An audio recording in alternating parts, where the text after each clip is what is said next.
Comienza Efecto Mariposa, un viaje hacia la transformación, un espacio en el que Bienestar Universitario te acompaña.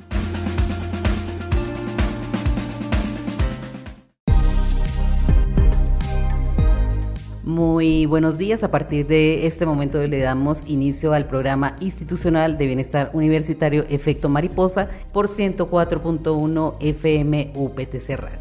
Una experiencia espontánea, una práctica inofensiva motivada por la curiosidad o quizás una moda pasajera, un sustituto para acompañar, un comportamiento influenciado por el contexto social o cultural, tantas denominaciones surrealistas, pero también puede suceder que un día prendiste un cigarrillo de forma aparentemente inofensiva y sin darte cuenta terminaste adoptando un patrón que resulta repetitivo e ingobernable. Para algunos el tabaco no resultó un asunto pasajero, se convirtió en un hábito que se ha ido instalando hasta salirse de control, para convertirse finalmente en una adicción. Sumado al anterior, la disponibilidad y aceptación social han naturalizado también su consumo. En un mundo en donde la imagen resulta serlo todo, los productos de tabaco han encontrado nuevas formas de disfrazar su verdadero rostro. Aromas frutales, diseños modernos, colores vibrantes son parte de esa estrategia bien pensada que busca atraer potenciales consumidores. Sin embargo, detrás de este atractivo superficial, ¿qué se esconde? ¿Cuáles son las causas profundas que motivan a su consumo más allá de las estrategias de mercado? Para ello hemos invitado a la responsable del programa Eureka, Estrategia Universitaria de Reducción de Consumo y Adicciones de la línea de Desarrollo Humano de la UPTC de Bienestar Universitario, para reflexionar de manera conjunta sobre este tema. Paula, muy buen día, bienvenida a Efecto Mariposa. Hola Joana, muchas gracias por la invitación. Para mí siempre será un placer venir a hablar un poco sobre esos temas que no se hablan en la cotidianidad y que sin duda es muy importante, como tú dices, reflexionar sobre ellos. Gracias por invitarme. Bienvenida siempre, Paula. Bueno, algunos prenden un cigarrillo la primera vez y bueno, ya directamente no quieren saber nada, de pronto les generó malestar, náuseas, tos, dolor de cabeza, mareo y pues ya quedan como curados, nunca más quieren volver a prender un cigarrillo. Sin embargo, hay otro grupo que se dejan seducir por la cortina de humo y se sienten tentados a fumar nuevamente. En la experiencia profesional a nivel universitario, la propensión o predisposición a fumar por parte de la comunidad estudiantil, ¿por qué suele estar determinada generalmente? Pues Joana, mira, no se trata solamente del componente físico, sino también del componente psicológico. Fumar se ha asociado contradictoriamente con una forma de gratificación, de calma, un poco también con el enfrentamiento de situaciones emocionales difíciles.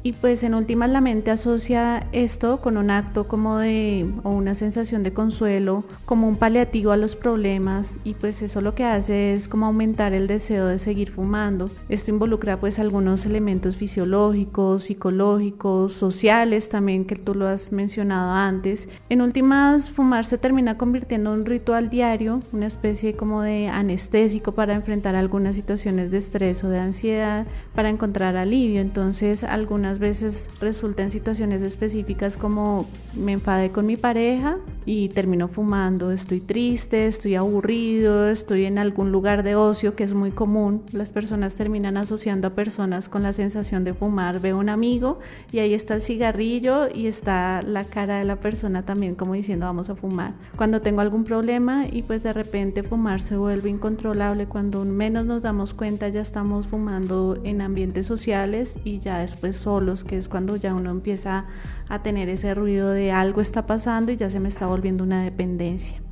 Bueno, Paula, paradójicamente, ¿cómo se ha instalado esa narrativa, ¿no? Que evidentemente va en contramano, va en negación de los efectos reales del tabaco en la salud de las personas, ¿no? Pues como lo hemos hablado, en teoría fumar se utiliza como una forma de liberar la tensión interna. A veces es desconocida la situación por la que una persona termina fumando, o sea, cuando medio no se dio cuenta ya está con el cigarrillo en la boca o en la mano, ¿no? Y se vuelve como un tema muy inconsciente para la persona intentando como resolver alguna situación de ansiedad o angustia. Sin embargo, también es importante mencionar que cuando esta situación se presenta, se restablece internamente alguna situación en la persona momentáneamente cuando esta persona fuma. El alivio dura poco y rápidamente vuelve a necesitar el cigarrillo para que de repente vuelva a sentir esa sensación de tranquilidad que ha asociado con el cigarrillo. Sin embargo, pues el cigarrillo tiene nicotina, lo que hace que ya sea una sustancia que genera dependencia y pues cada vez la persona va a necesitar más de lo mismo para sentirse un poco más tranquilo. Sumado a eso, también me gustaría contarte que también hay elementos culturales que se han asociado con el tema del consumo del cigarrillo. Por ejemplo, está el tema del cine o la televisión. Entonces ya ves que hay personajes que son los grandes intelectuales, los detectives, y por milésimas de segundo aparece la persona fumando porque está resolviendo alguna situación específica. Entonces es como que en el cine, en la televisión, nos han también incorporado inconscientemente esa sensación de, claro, si tienes que pensar, fúmate un cigarrillo. Si a eso se le suman los amigos que también fumen, dicen como, uy, salí estresado del parcial, ven, vamos a fumar. Entonces ese tipo de elementos juegan un papel muy importante en la persona que está consumiendo de pronto el cigarrillo. Me parece también importante contarte que si bien esos son los aspectos positivos que de alguna forma hacen que la persona consuma, también hay algunas etiquetas negativas. Por ejemplo, las personas que consumen cigarrillos se enfrentan muchísimo a la crítica sobre el olor, ¿no? Este olor que tienes en los dedos no es tan agradable, o mira cómo se te manchan los dedos.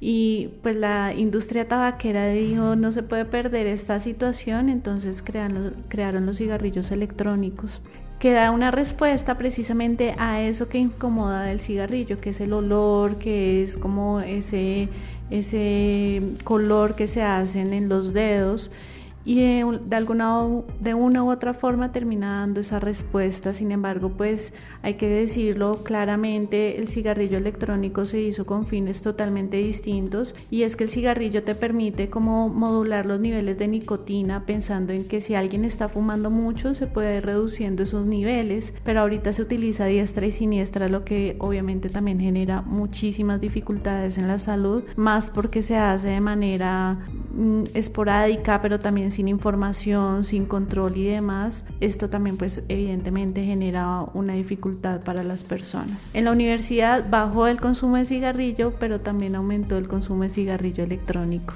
No baja el tabaco, sí baja la forma en cómo se consume el tabaco.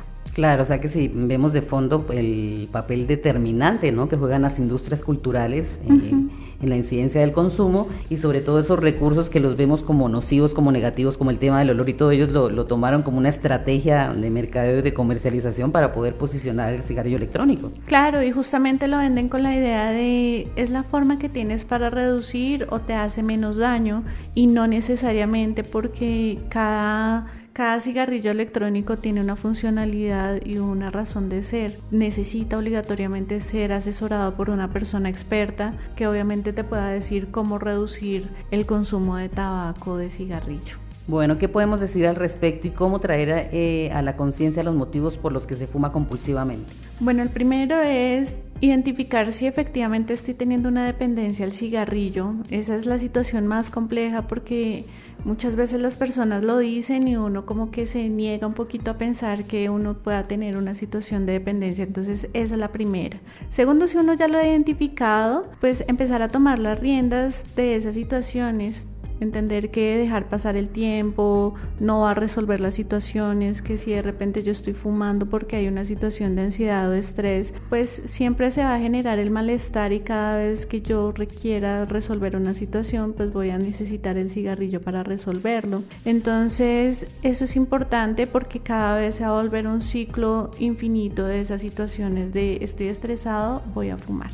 Y lo último es identificar las causas que provocan esa ansiedad o esa necesidad de fumar todo el tiempo, o por lo menos las veces que lo estoy haciendo.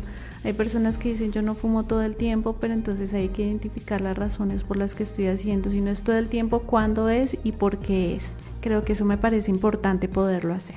O sea, como cuáles son los disparadores, ¿no? O sea, qué situación en particular, cuando no sé, me enfrento a un examen en la universidad o tengo una discusión con mi pareja, es cuando estoy más propenso al consumo. Poder identificar eso es muy importante. Sí, claro que sí.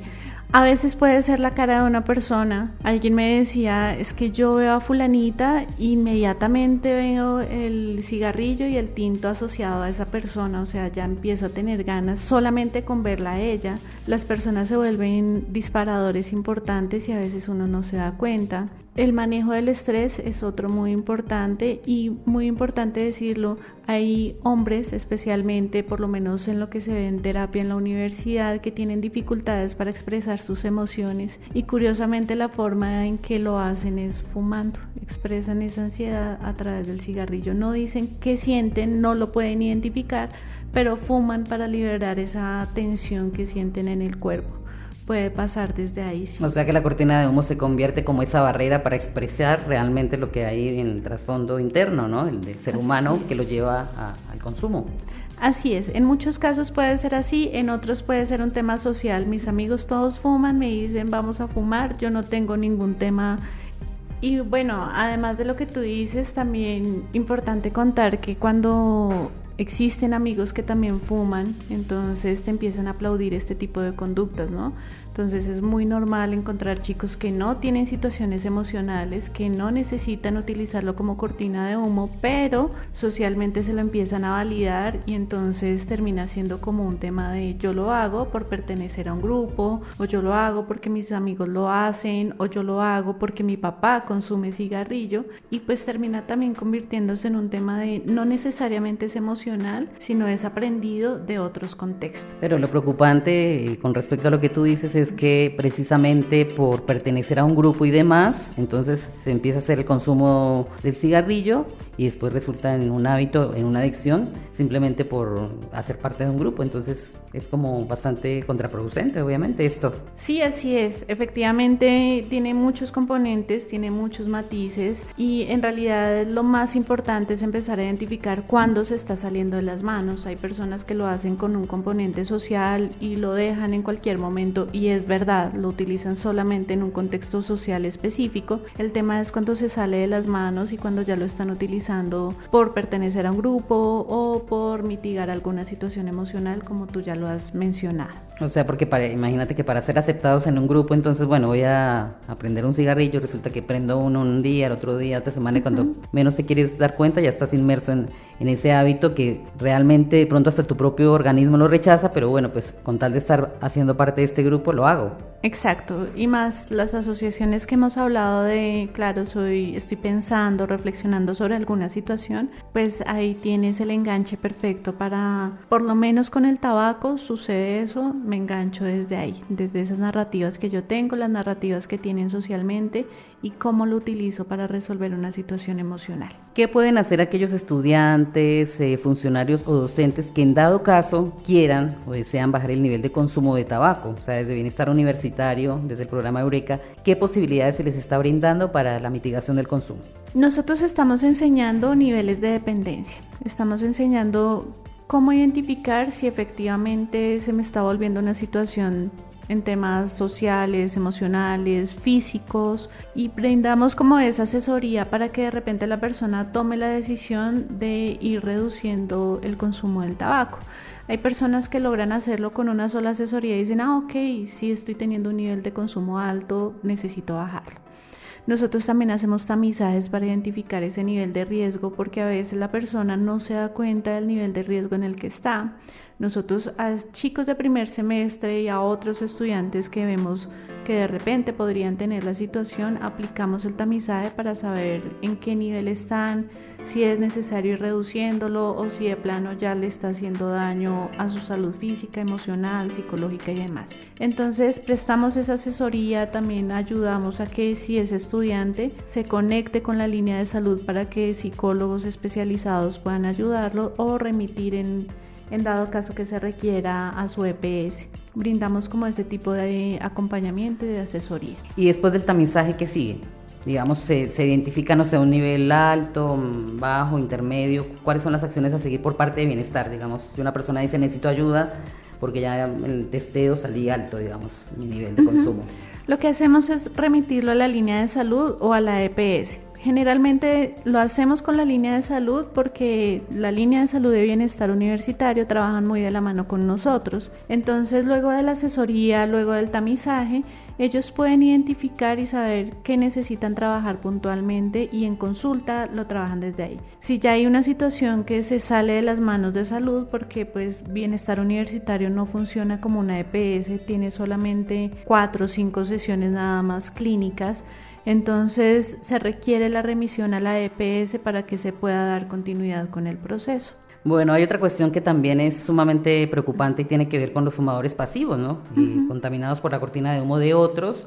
¿Cómo manejarse en estos casos, fundamentalmente cuando es alguien muy cercano, ¿no? Pareja, familiar, amigos, y que tienes que compartir y convivir permanentemente con esa persona? ¿Cómo se maneja eso, no? Porque la persona de la adicción no va a terapia de pronto para tratar de, digamos, mitigar el consumo, y la otra persona termina yendo a terapia porque no sabe cómo enfrentarse al consumo del otro que le está afectando. Claro, se vuelve un tema muy complejo porque todos hablamos sobre el tema del cigarrillo y de la intervención en la persona, pero no hablamos de los riesgos que corren las personas que están alrededor. En la última campaña que nosotros hicimos sobre menos tabaco, más bienestar, justamente trabajábamos un tema muy importante que era un poco la recuperación del pulmón. Cómo trabajar para que de repente el pulmón tenga nuevos aires, para que se recupere de esas situaciones que pues de alguna forma el cigarrillo nos afecta, ¿no? Y es que en la universidad todos somos fumadores pasivos. Entonces la invitación siempre es hacer actividades de mitigación como el ejercicio, tomar agüita, de repente también solicitar límites a las personas que consumen cigarrillo y decirles como, oye, este espacio quizás no es tan sencillo para nosotros aceptar el humo o nos puede hacer daño. Y si bien puede ser un tema complicado, también pues es una forma para empezar a sensibilizar a las personas. Nosotros lo hemos hecho, nosotros hacemos campañas a puertas abiertas y tratamos que los estudiantes comprendan que hay unos escenarios en donde es imposible fumar porque es que incomoda a todo el mundo, pero además también le hace daño a personas que están trabajando, que están estudiando, y pues esa es como nuestra tarea, tratar de sensibilizar. Si yo tengo una persona cerca, lo primero es intentar que la persona busque ayuda sin juzgar, porque a veces lo que hacemos es decirle a la persona es que tienes que dejar de fumar, o decirle como tú siempre caes en lo mismo. Pues ese tipo de comentarios no ayuda mucho. Quizás decirle a la persona como, oye, te veo estresado y sé que ese es el disparador de la persona. Le puedo decir como, ¿quieres salir a caminar? Creo que ese tipo de cosas en donde yo le digo a alguien o le cambio una tarea por otra puede funcionar muchísimo. Y si es del amor de la vida de uno, pues mejor aún, porque ese tipo de ejercicios pues ayudan, y más si vienen con amor. Entonces la idea es poder hacer ese tipo de cambios y de canjes de, ¿qué te parece si en lugar de fumar 5 cigarrillos vamos y salimos a caminar, hacemos esto, hacemos lo otro, sin juzgar obviamente a la persona? Y cuidado personal también de si yo tengo una persona cerca que fume, pues también tratar de hacer ejercicios y demás que ayuden a que la capacidad pulmonar no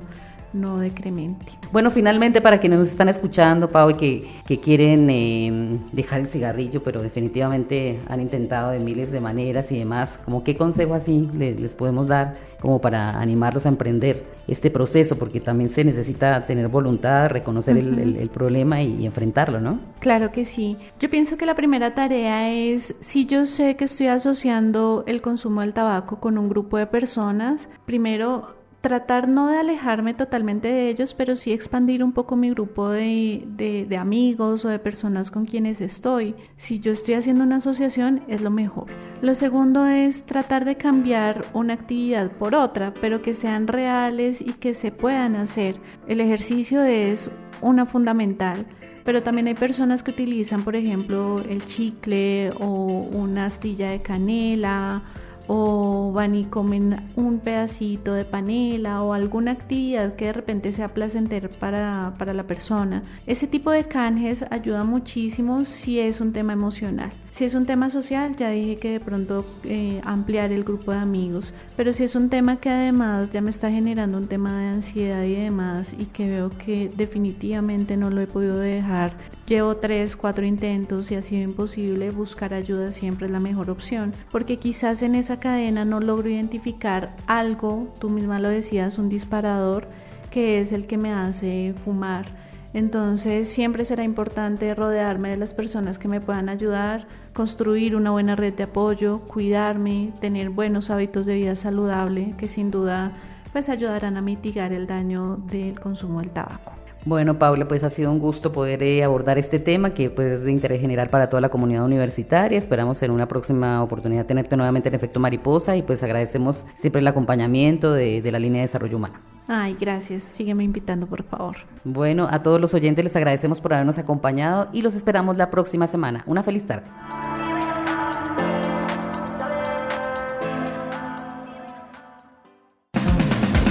Hasta aquí llegó un viaje hacia la transformación, Efecto Mariposa, un espacio en el que Bienestar Universitario te acompaña.